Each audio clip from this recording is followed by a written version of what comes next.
এই যে এটা হইতেছে আমার বাইক, আর এটা হইতেছে আমার বাইকের চাবি।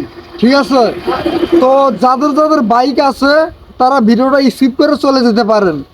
আর যার বাইক কেনার স্বপ্ন শুধু শুধু তারাই এই ভিডিওটা দেখতে পারেন। তো আমি ভিডিওতে যাই বলি না কেন, আজকে আমি মন থেকে সত্য কথা বলবো। তো একটা একটা মানে একটা দামি ফোন আর একটা বাইক, সব মানে সব ছেলেদেরই কিন্তু একটা স্বপ্ন, মানে সবার স্বপ্ন একটা মানুষ, মানে সবারই স্বপ্ন ইমোশন হইতেছে একটা দামি ফোন একটা বাইক।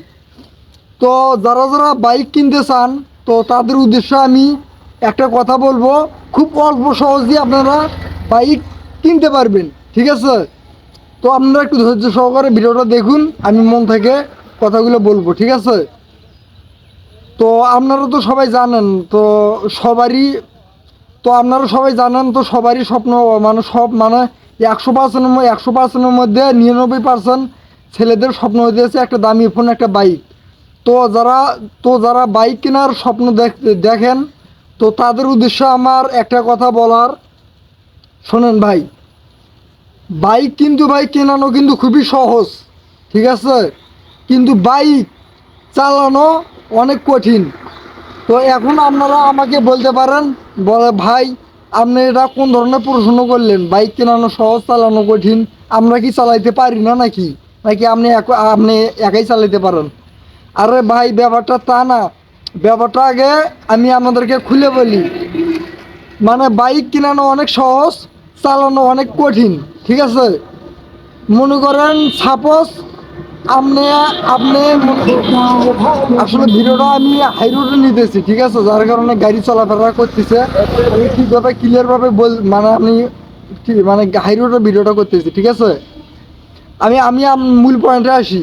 মানে সাপোজ আপনি একটা বাইক কিনলেন টাকা জোগাড় করে, বা বাবার কাছ থেকে একটা কিনে নিলেন, বা শ্বশুরের কাছ থেকে একটা বাইক নিলেন।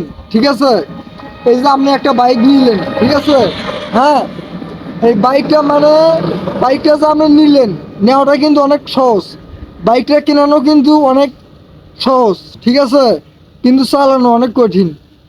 আর কী জন্য কঠিন আমি বলবো, এই যে বাইকটা দেখেছেন না ভাই, এই বাইকটা চালাতে তেল লাগে, দ্বিতীয়ত মাসে মাসে মোবিল চেঞ্জ করা লাগে। 3 নম্বর কথা হইতেছে বাইক মানে অ্যাক্সিডেন্ট।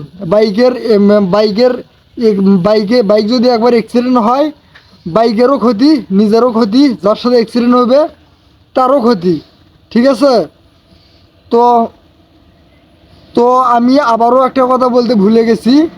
তো বাইক কেনানো অনেক সহজ, কিন্তু বাইক চালানো অনেক কঠিন। আপনি আপনি এই যে আমার এই বাইকটা দেখতেছেন, এটা R15 ভার্সন 3। ঠিক আছে, তো এই বাইকটা আমি যখনই বাইর করি আমাকে 1 লিটার পেট্রোল তুলতে হয়। ঠিক আছে, মানে আমাকে 1 লিটার পেট্রোল তুলতে হয়, তাহলে 1 লিটার পেট্রোলের দাম 150 টাকা। সামনে সাপোজ আপনি একটা বাইক কি টাকা জোগাড় করে কিনলেন, বা বাবার কাছ থেকে বাইক একটা নিলেন, আপনি প্রতিদিন যদি বাইক যদি বাইর করেন, তাহলে আপনার 150 টাকা 2 লিটার তেল, আর 150-300 টাকা যাচ্ছে। তার পাশে একটু নষ্ট হলেই মেকারের কাছে 500 টাকা 1000 টাকা দাও। ঠিক আছে, তো যাদের বাইক কেনার স্বপ্ন, তাদের উদ্দেশ্যে আমি শুধু একটা কথাই বলতে চাই, ভাই শোনেন, বাইক কেনার আগে নিজে একটা কর্ম গুছিয়ে নেবেন। মানে নিজে আগে একটা চাকরি করবেন, নিজে একটা কর্ম করবেন। ঠিক আছে, মানে নিজে যখন মানে মানে আপনি যখন নিজের পায়ে দাঁড়াতে পারবেন, মানে দাঁড়াতে তো সবাই পারে নিজের পায়ে, মানে আপনি যখন একটা চাকরি করবেন, বা নিজে যখন টাকা ইনকাম করতে পারবেন, এক কথা সহজভাবে আমি আপনাদেরকে বলি, আপনি নিজে যখন টাকা ইনকাম করতে পারবেন, আপনি তখনই বাইক কিনবেন, আর আর তখনই আপনি বাইক ব্যবহার করবেন। ঠিক আছে, তাছাড়া আমি আপনাদের কাছে একটা রিকোয়েস্ট করে বলবো, মা বাবার কাছ থেকে জোর করে জুলুম করে বাইক কিনে নিয়েন না। বাইক কিনে যদিও নেন, বাইকটা কিন্তু পড়ে থাকবে, হয়তো নতুন নতুন নতুন 2-4 দিন চালাইলেন, আজকে আপনাকে বন্ধু বাইকে তেল তুলে দিবে, চালাইলেন, কালকে আপনার বন্ধু বাইকে তেল তুলে দিবে, চালাইলেন, কিন্তু ভাই এইভাবে আর কতদিন, ঠিক আছে? আর দেখবেন যে এক সময় আপনার পকেটে টাকা নাই, মনে করেন যে বাইকটা মানে বাইকের তেল কেনার টাকা নাই। দেখবেন মানে আপনি দেখবেন এক সময় আপনার কাছে বাইকের তেল কেনার টাকা নাই, তখন কিন্তু বাইকটা কিন্তু পরেই থাকবে।